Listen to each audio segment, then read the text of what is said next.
Hello, everyone. Welcome to another special episode of the Takesman Lakes podcast. I'm James. That is Nash, and we're also joined by Connor Jones, former UVA world champion pitcher, also a minor league baseball player, recovering from Tommy John in hopes of potentially being a pitcher again for the majors. But Connor, thank you for joining us. Absolutely, guys. Happy to be here. All right, so we just got, like I said before we started, got some couple of questions. First one I'm going to ask, I didn't really know much about how good you were at Great Bridge before you got drafted.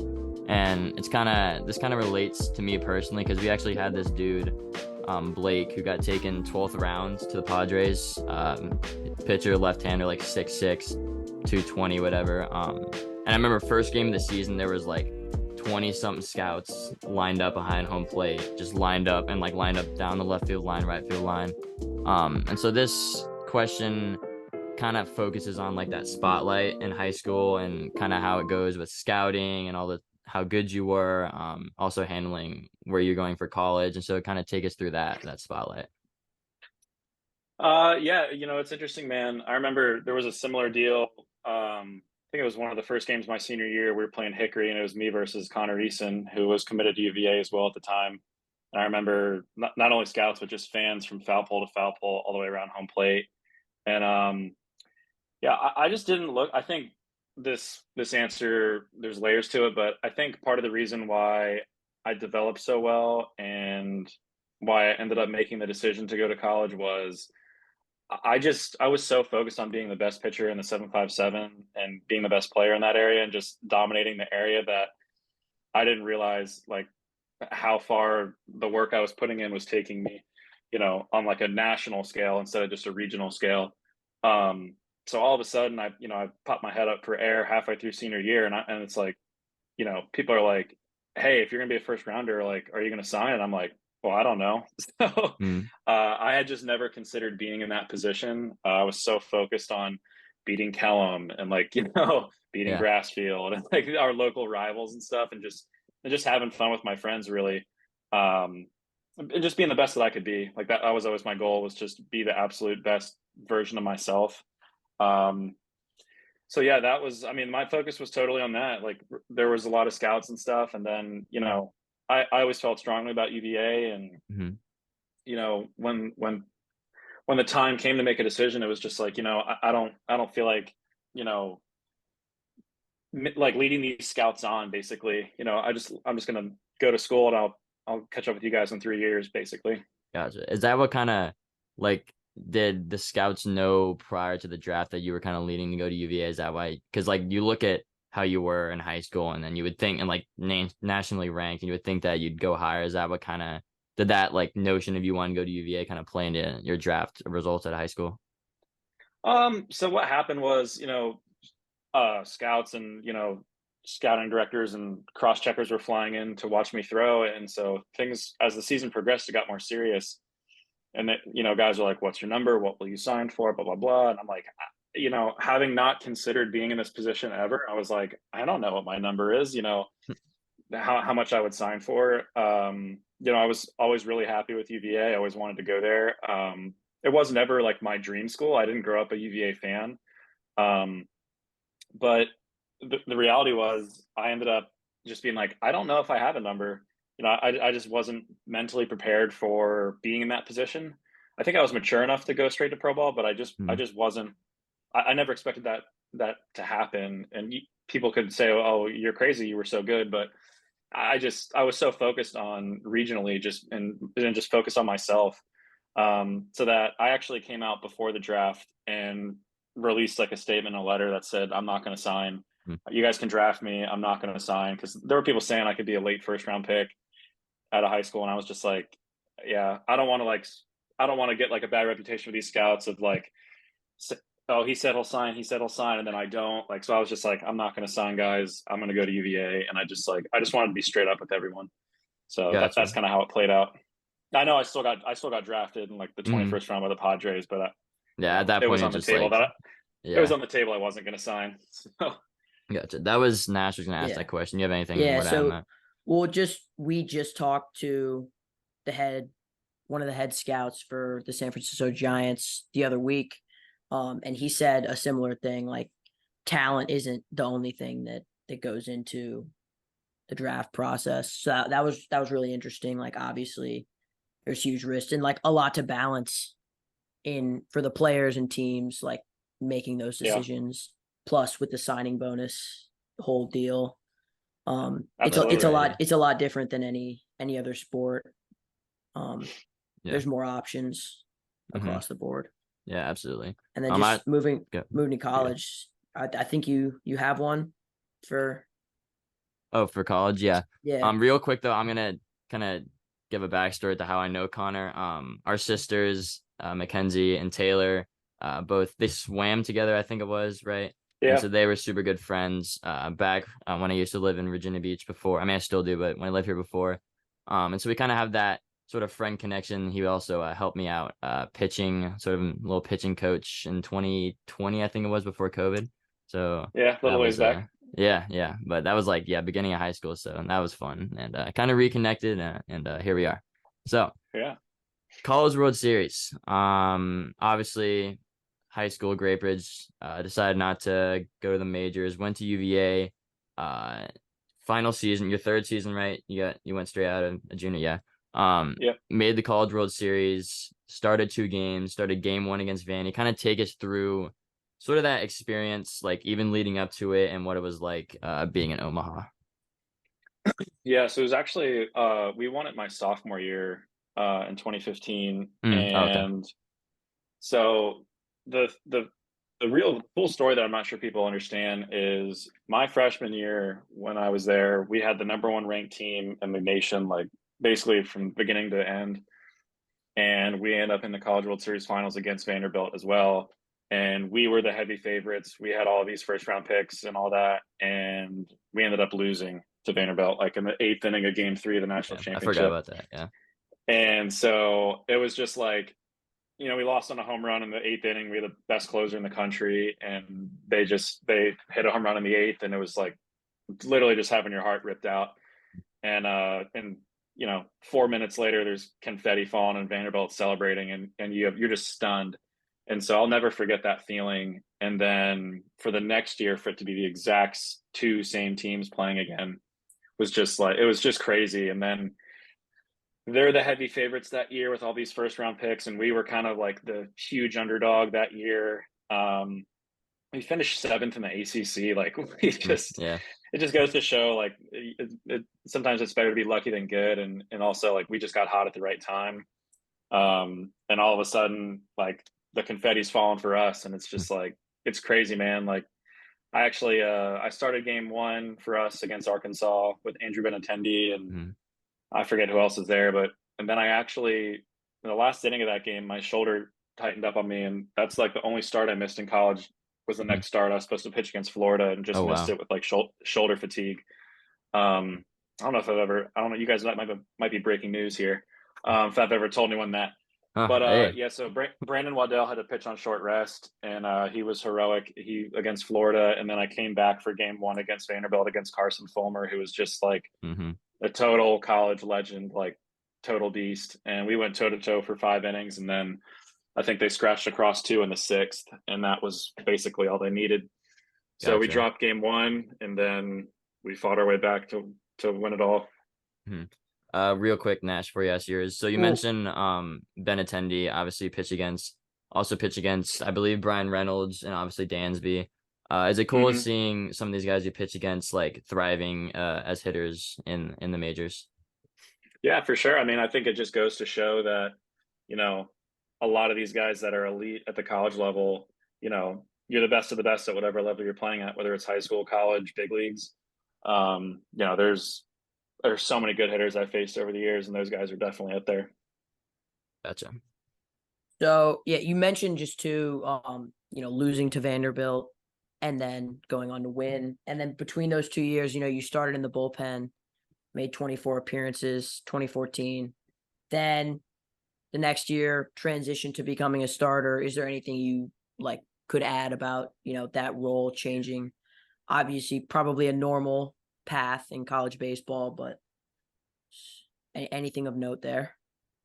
Yeah, I think our team was so talented in my freshman year that there was a lot of debate on whether I would, come in and start or, or whatnot. But, we had so much talent on that team that I was kind of like an eighth inning, like setup man, kind of the first guy out of the bullpen. And I started the year really, really, really well, like totally on fire. And then I started getting put in some bigger spots, and some of the results didn't necessarily go my way.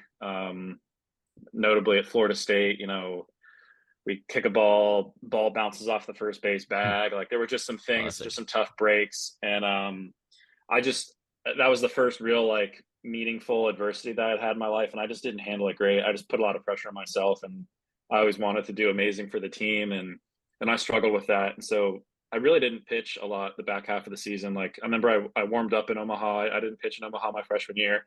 So the back half of the season, I didn't really throw a whole lot. And so then I went off to summer ball and kind of had to get back on my feet and just, get some confidence back. And then came into the fall and was fully anticipating being a starter again. And then pretty early on in ACC play in the season, our Friday night starter, number one starter, like All American Nathan Kirby, had a pretty serious lat strain, and that pretty much sidelined him until the final outs of the College World Series. So we largely went the rest of the season with two starters. Myself and Brandon Waddell, and then Josh Spores was just absolutely as dominant as you can be out of the bullpen as our closer. So yeah, the role evolved rather quickly just from going to starter, and then they kind of threw me into the Friday night role when Nathan went down, and we just had to do our best to try to get innings for the team, really, because Obviously, it we were worked. we were in a tough spot. Yeah. Yeah. And then just speaking a little more about the College World Series, you had all these accolades, made tied for the second most starts in school program history, in 2015, collegiate national team, or you were named to it. Uh, you know, Huge strikeout number, said you were third in strikeouts. So all these accolades. Did the College World Series add anything, like, or were you pretty set on like where you were going to end up going in the draft? Do you think, like, what do you think had more weight? The exposure you got from the College World Series, or some of these other accolades? Yeah, I think the College World Series, I mean, it doesn't hurt you, right?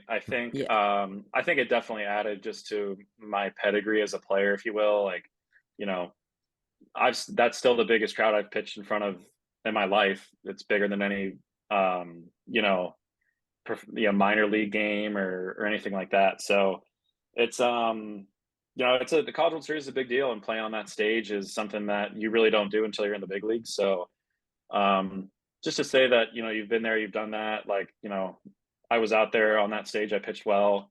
Yeah, I mean it definitely doesn't hurt, and it's something that I'll obviously keep with me forever. And I hope to be throwing on stages bigger than that, and the near future. So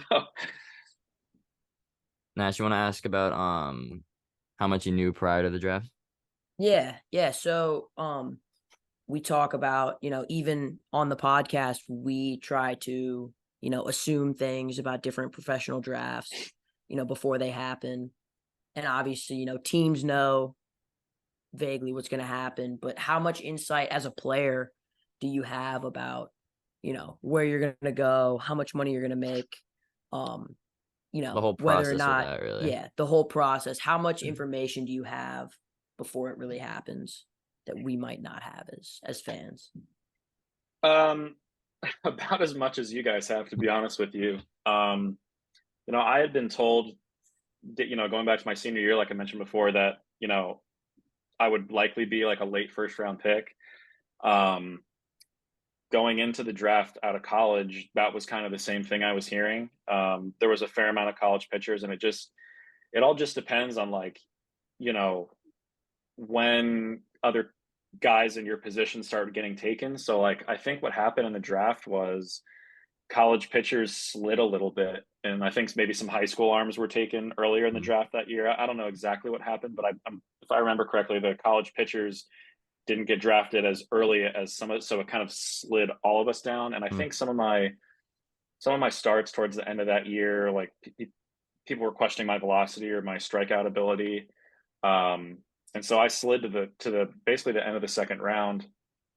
But not a lot. I mean, it's there's so much speculation and just teams don't know what's going to happen the pick in front of them. Like I think even like compared to the NFL draft or the best NBA draft, like it seems like, and I follow those really closely. It seems like most years there's a pretty good idea of who's going to go when.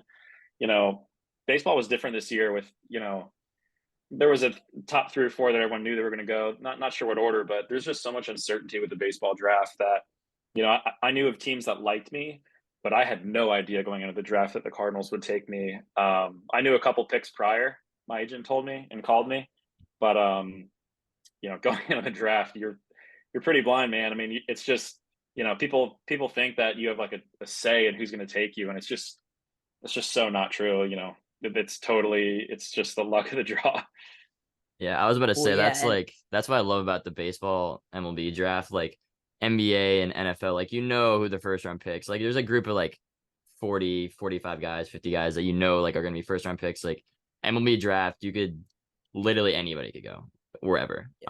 Especially with all the rankings that are out and there's so many different like it's not as much as a consensus nearly as other sports. Yeah. And so many players too. Like you've got, I mean, many rounds, huge, immense amount of roster spots, lots of rounds.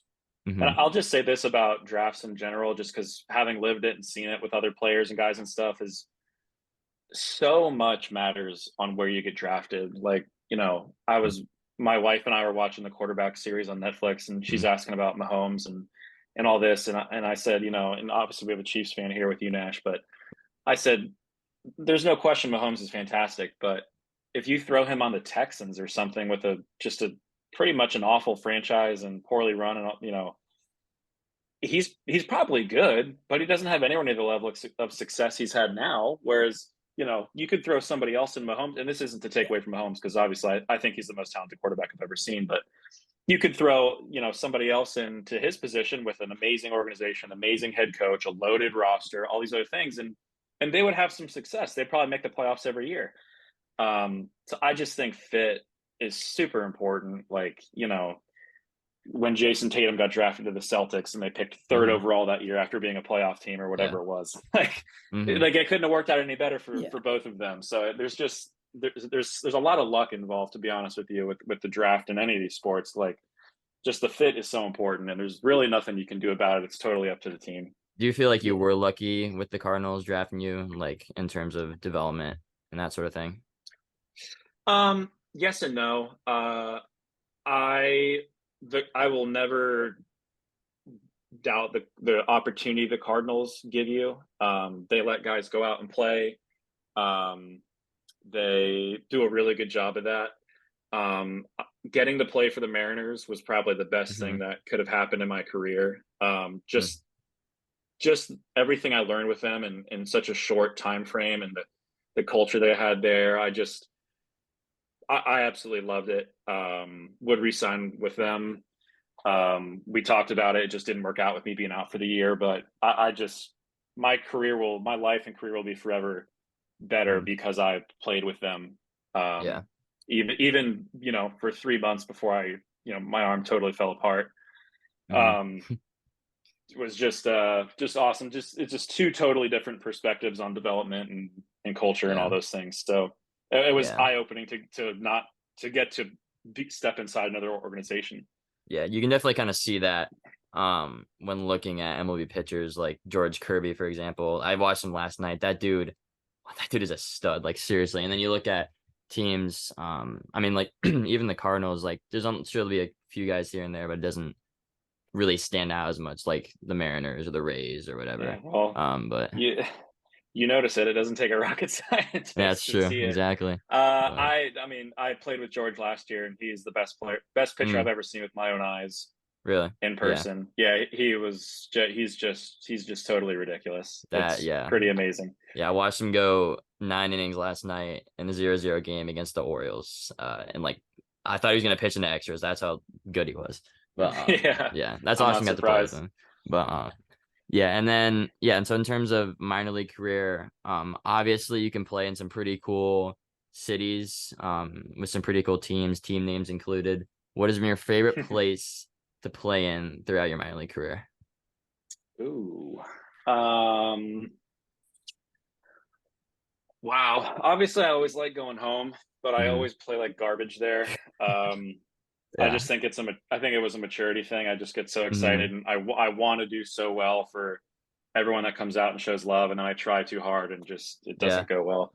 So Gotcha. I think I've learned from my mistakes in the past, but I was really the one that really sticks out is I was really pleasantly surprised with Indianapolis. I thought that Mhm. was we were there last The year. That's Indians, the right? Yeah, Yeah. Indianapolis Indians. That's the Pirates AAA. Had never been to Indianapolis before, but I was blown away. Mm. I thought it was awesome. I thought it was really clean, like a new city. You know, within a little mile triangle, you have the Pacers Stadium, the Mm. Lucas Oil Stadium with the Colts, and the AAA Stadium for baseball. So I was a bigger city than I thought, and just cleaner, really nice, just easy to get around. So the field is cool too.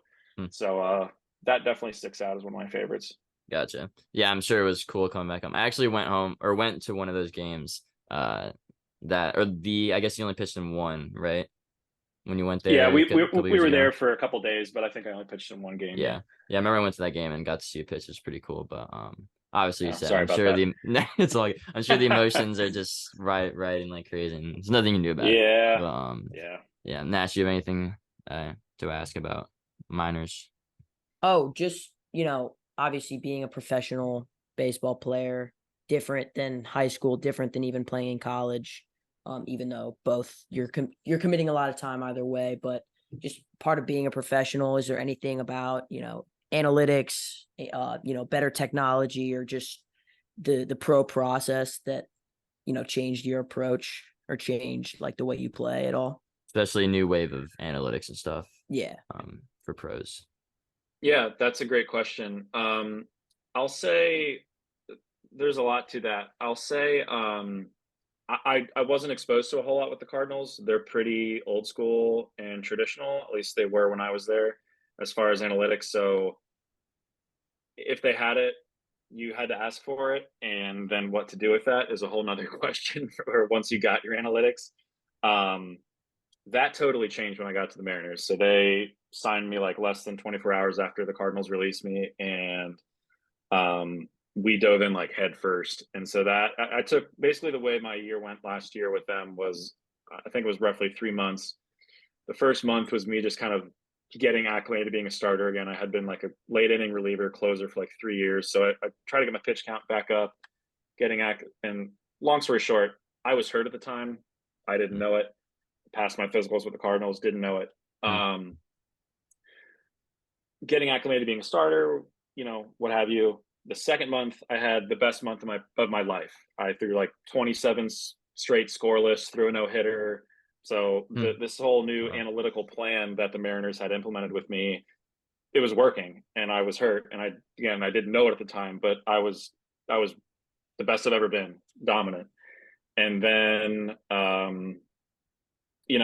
whether it was me pressing because I was kind of like starting to felt like I was knocking on the door a little bit and starting to really get some attention within the organization, or my elbow just fell apart, which is probably what happened.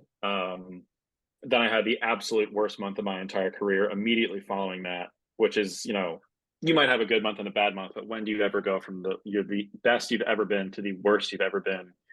Yeah. Immediately following each other. It just doesn't happen. And so then, I was hurt. But that was basically how my season went last year. But what I referenced earlier about playing for the Mariners, you know, I hope I get an opportunity to come back and be healthy because of what I learned with them, and the Mm. plan with me and the analytics they use. And, it's just eye opening. Do you think that like not just for you but for pitchers in general, like analytics, like if teams use them or not, or the extent to which they use them, really like plays a part in free agency decisions? I mean, when I was a free agent for 24 hours after they released me, it definitely mattered. Like Yeah. it would be for me moving forward. Like I want that help. Like it's a plan. Just these other players are good. They're all professional. So just saying, hey, go out there and play. You know, what am I just rolling the dice with my career? Like you want a plan. You want to have an Yeah. idea. So I appreciate it. Not everybody does. I think Mm. having the extra information and having a better understanding of yourself, I think that's huge. Mm. Yeah, and then still kind of talking about minors. So they did implement like pitch clock and stuff like years before they put it in MLB in the minors, correct? Yeah. Yeah. And so what are your opinions on that? And when was the first time you pitched with the pitch clock? How much of an adjustment was it? Did you like it? Did you not like it? There's definitely an adjustment to it. So I'll be honest, going into the season, I didn't think it would be as successful as it has been at the big league level. I thought what they wanted is more action, Yeah. not necessarily a shorter. Obviously, they want a shorter game, but they wanted a shorter game and action. I thought it would make the game shorter. Obviously, I didn't know that it would make it more action packed, and it seems to have done both of those things. My take on the pitch clock was it's just an adjustment. There's an adjustment to it now.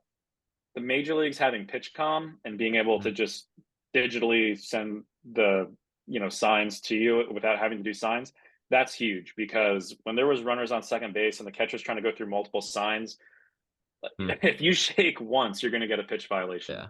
So I never got to use PitchCom. I never have to this day, but that's a game changer, because that makes that process a lot easier with runners on base. My thing was, if you had a long inning, or if you were in a jam and you wanted to just try to take a second to catch your breath, or just take a second to slow the game down, that wasn't really possible, because if you have a long inning, like, the clock just keeps going. So it made those innings hard, where you were beforehand you were able to kind of take a second and time Yeah. out to collect yourself. Yeah, that's one thing because I love it. I love watching Sox games at 7 and going to bed at 9:30 or it being done at 9:30. But I don't blame you. yeah.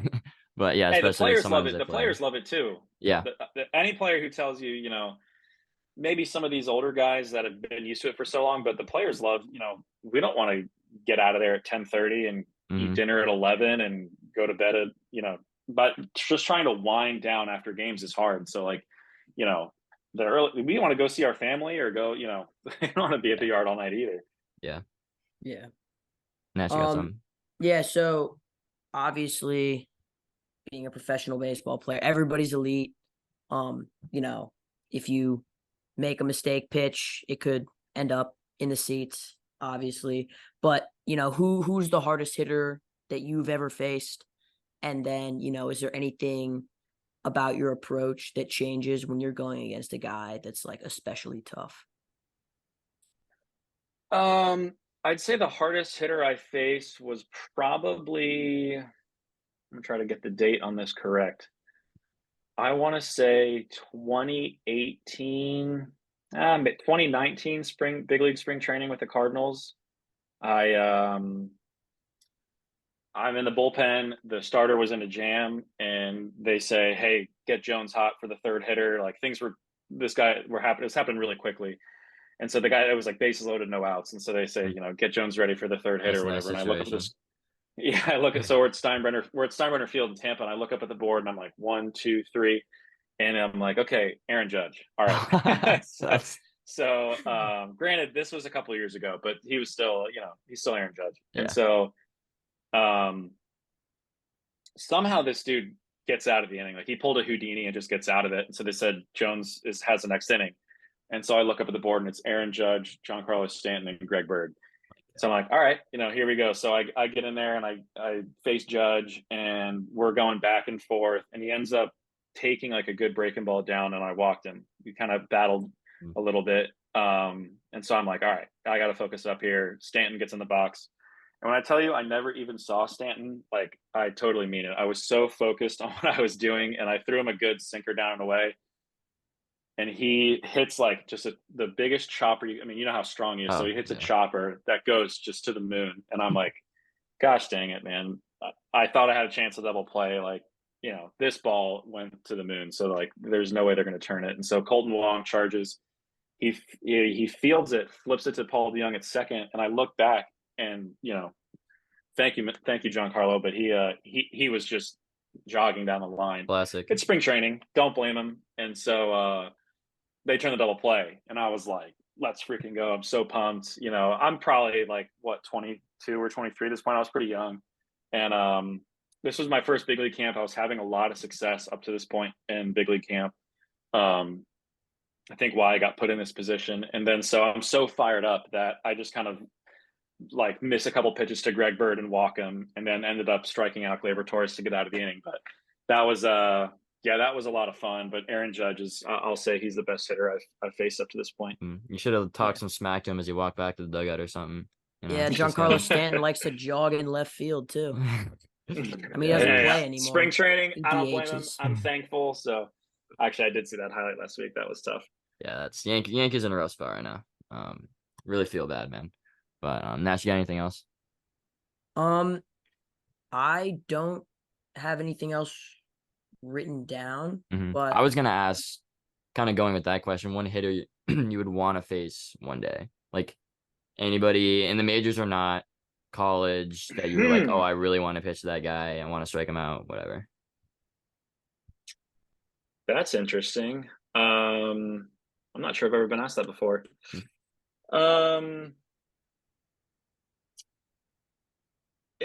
I think it'd be fun to face some of my UVA teammates again. Like, I think it'd be fun to face Matt Theis, just because he caught me for so many years in school. It'd be fun to face him. We actually just missed each other. My AAA debut was in Las Vegas, and the team had just come from Salt Lake City to Las Vegas. So he was in Salt Lake City. So I just missed him to face him there. But I think, yeah, it's not like I want to face anyone in particular, but I think some of my college teammates would be fun, especially him, just because Matt and I, like, you know, we're battery mates for so long. I think it'd be fun to face him. Did you ever, like, you never got him in like live ABs or anything when you were there? I mean, in scrimmages and stuff, yeah, but just actual, like an actual pro game, you want to, with actual stakes, you know. I think I'm probably setting myself up for failure because he knows me better than almost anybody. He's caught you hundreds of innings. Yeah. But a lot has changed since then. So true. Obviously, Nash, go ahead. You're good. I was obviously getting back from Tommy John surgery in a few months. You know, we wish you the best of luck. Is there anything that, you know, you see with how, like, that injury, you know, changing, like, what your role may be, or are you looking to just get back to the same and back to greater heights even? I foresee myself coming back much better. Like I said, knowing what I know now, you know, when I saw Dr. James Andrews for my MRI and everything, he's like famous for like elbow stuff, right? James elbows Andrews. And knees. He's the GOAT. He's probably done your favorite NFL player's knee. Yeah, when I saw my MRI with him, the UCL is the ligament they fix. It's pretty much, I like to call it the ACL of your elbow. Whether that's true or not, I don't know. But it's not too terribly far off, I'd imagine. And they just said, yeah, your UCL is basically gone. And I was like, what? And they were like, yeah, this has been happening for months. This wasn't, you know, sometimes you can throw one pitch and it'll just tear. And they were like, no, yours is gone. And I was like, that's really scary. Like, I just wanted to throw up in his office. I couldn't believe it. But so I think I got hurt of September the year prior with the Cardinals, and like getting ready for spring training, going into that season before I was released, like my velocity just wasn't there. Velocity's never been an issue for me before, ever.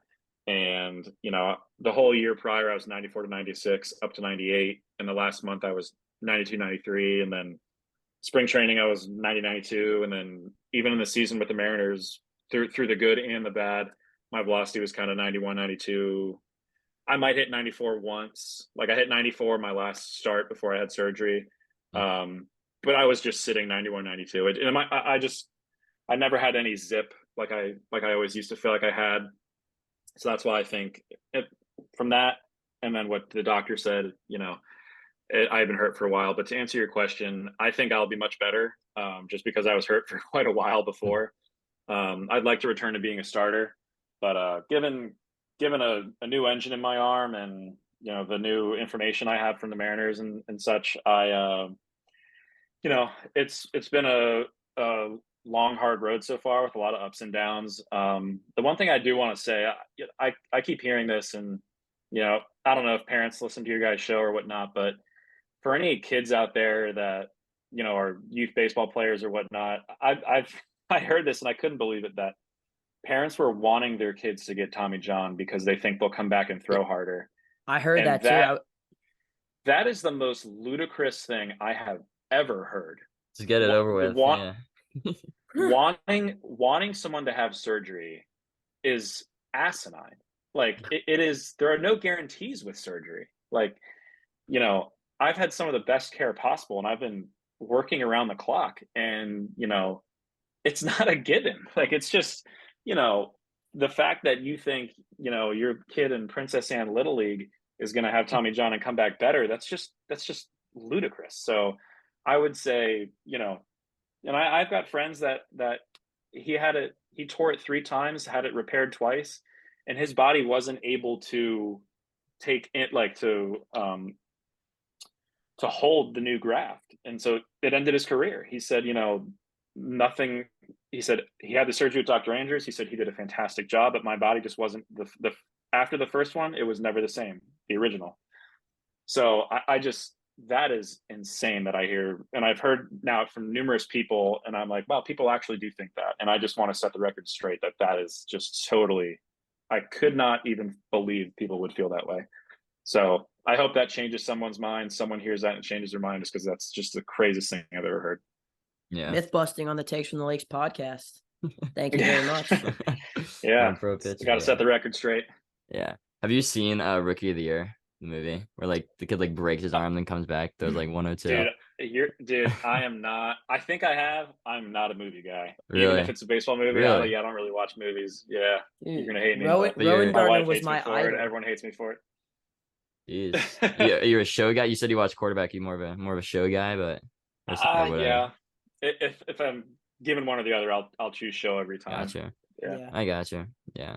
Well, I want to ask something not baseball related. I can tell you know ball. You follow. Obviously you follow baseball, follow football very closely. It seems Nash is a diehard Chiefs fan. I'm a diehard Pats fan. You're a Commanders fan, I believe. Yep. Right. Yep. Give us your Commanders outlook, and then your Super Bowl prediction, winner, who's going to be in it, and yeah. I mean, you got to be wow. Yeah. Oh yeah. Yeah. Fired up about that. I'm torn on this season. I think Sam Howell can be pretty good. I mean, the year before he was drafted, he was looked at as like a second round talent. I think he's talented. I'm very encouraged about having Bieniemy run the offense, because we have talented skill position players. I'm torn on whether I want us to do well and make a run at the division, which is a long shot, but I'm also torn whether I want us to just do absolutely awful and try to get Caleb Williams or Drake May. So I see the big picture. I'm torn. I'm really pumped about the new ownership and all that. I think it's going to make a world of difference. The fan base feels totally rejuvenated to get the absolute dumpster fire that Dan Snyder was out of there. Super Bowl prediction. Wow. Why is it Pats? Why is it this Pats? Guy, bro. I could see the Commanders having a better record than the Pats this year. I'll just say that. That's I'm facts. I'm crushed. Their division is so tough, though. For the Pats? It is. But they are just not a good team. Yeah. I think I could be a starting receiver on the Patriots, if we're being honest. I mean, yeah, I'm not gonna argue with you there, but man, if you want me to, if I'm making this decision with my head, I'll go. I could see a rematch of last year. I really could. It's pretty hard not to say that. You know what? I'll go Niners Chiefs. Who's winning? Oh, I like that. Niners. Just because I think Brock Purdy will stay healthy. I'm shocked that he's come back from the surgery. Yeah, that's insane. As similarly as the surgery that I had. Now there's different levels to it. I had total reconstruction. I don't know if he had just the repair, which is like half of it. If he had a full thing, that's baffling how fast he's come back.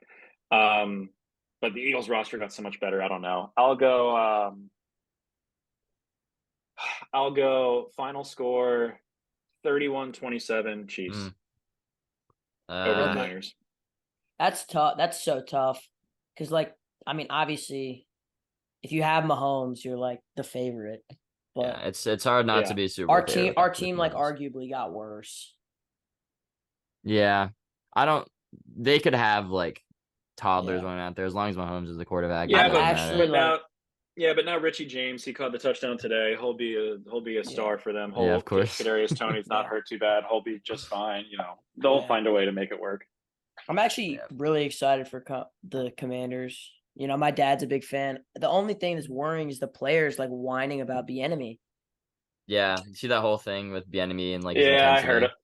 I heard about it. I think it'll be okay. Uh-huh.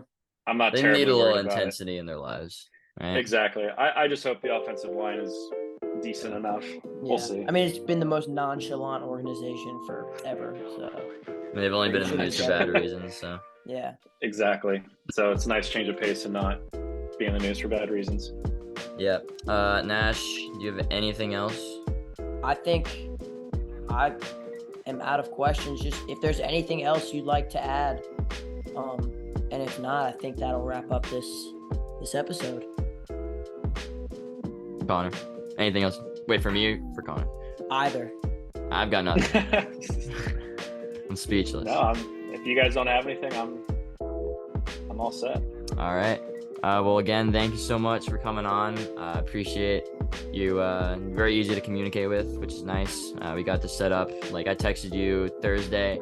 Wasn't really expecting you to respond to me that day, but it was very quick, and we got this happen. So appreciate you for that, and we're 100% rooting for you. We know you'll make a comeback, and yeah, you'll have the Takes from the Lake stamp on you the rest of your life. So Let's go. Should be proud Appreciate of that. it. Appreciate it, fellas. All right.